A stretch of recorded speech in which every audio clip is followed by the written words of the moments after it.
అంజయ్ నగర్ లో ఒక బిల్డింగ్ కూలింది కాబట్టి, ప్రాణ నష్టం జరిగింది కాబట్టి, పక్కన అపార్ట్మెంట్ కూడా దెబ్బతింది కాబట్టి ఇంత యాక్షన్.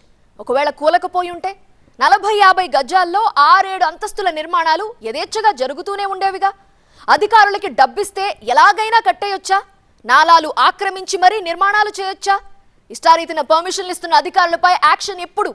యథేచ్ఛగా అనుమతులు ఇస్తున్న అధికారులపై పర్యవేక్షణ ఏమైపోయింది? ఇవే ప్రశ్నలు వినిపిస్తున్నాయి ఇప్పుడు.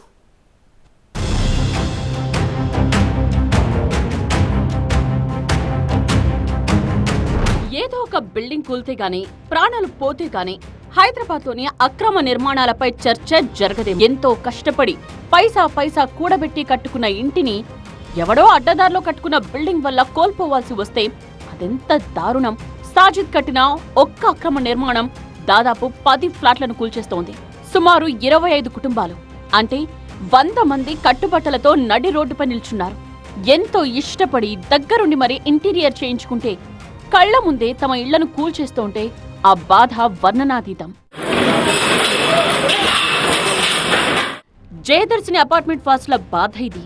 కూలిన భవనం పక్కనే ఉన్న జయదర్శిని అపార్ట్మెంట్ పై ఈ శిథిలాలు భారీగా పడ్డాయి. దీనివల్ల ఆ అపార్ట్మెంట్లోని సుమారు 5 ఫ్లాట్లు పాక్షికంగా దెబ్బతిన్నాయి. బిల్డింగ్ స్టెబిలిటీని, సేఫ్టీని అంచనా వేయడానికి ప్రత్యేక ఇంజనీర్స్ బృందం రంగంలోకి దిగింది. ఇంజనీర్స్ అపార్ట్మెంట్లోని అన్ని అంతస్తులను పరిశీలించారు. శిథిలాల పూర్తి తొలగింపు, భవన పటిష్టతపై అధికారిక నివేదిక వచ్చేంత వరకు దెబ్బతిన్న ఫ్లాట్లలోకి ఎవరూ వెళ్లకూడదని అధికారులు స్పష్టం చేశారు. అంటే ఎవరో చేసిన తప్పుకు వీళ్లంతా శిక్ష అనుభవించాల్సొస్తోంది. ఏదో జరిగిపోతే గాని స్పందించిన అధికారులు మొత్తానికి ఈ ఘటనతో కదిలారు. సైబరాబాద్ మున్సిపల్ కార్పొరేషన్ అధికారులు యాక్షన్లోకి దిగారు. ఇప్పటికే టౌన్ ప్లానింగ్ అధికారిపై సస్పెన్షన్ వేటు పడింది. మాదాపూర్ టౌన్ ప్లానింగ్ అధికారి సంతోష్ కుమార్ ను సస్పెండ్ చేశారు. ఒక్క బిల్డింగ్ కూలడం చుట్టుపక్కల వారికి లేనిపోని తలనొప్పి తెచ్చిపెడుతోంది.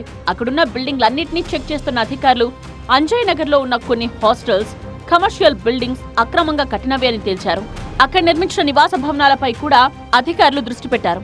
నిబంధనలకు విరుద్ధంగా ఉన్న నిర్మాణాలను గుర్తించి చర్యలు తీసుకుంటామని హైడ్రా స్పష్టం చేసింది.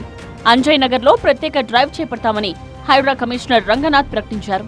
ఇక నాలా మీద వెలిసిన 5 భవనాలను కూల్చేస్తామని చెప్పారు. ఇదే అంజయ్ నగర్ లో మరో 3 బిల్డింగ్లను అక్రమంగా నిర్మించాడు సాజిద్ ఖాన్. ఖురేషీ మంజిల్ బిల్డింగ్ కూడా సాజిద్ కు చెందిందేనని అంటున్నారు హైడ్రా అధికారులు. అంటే అంజయ్ నగర్ ప్రాంతం టౌన్ ప్లానింగ్ అధికారులకు కాసులు కురిపించే ఏరియాగా మారిందన్నది నిజం. అక్రమ నిర్మాణాలను కూల్చాల్సిందే. కానీ అవి అక్రమ నిర్మాణాలని తెలిసి అనుమతులిచ్చిన వారిని ఏం చెయ్యాలి? అన్ని రకాల కనెక్షన్స్ ఇచ్చిన వారికి ఎలాంటి శిక్ష వేయాలి?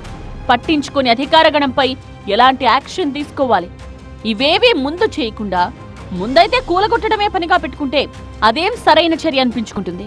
ఒక్కో అధికారిపై వేటు వేస్తూ పోతేనే కదా ఇంకోసారి ఇలాంటి అక్రమ నిర్మాణాలకు చెక్ పడేది.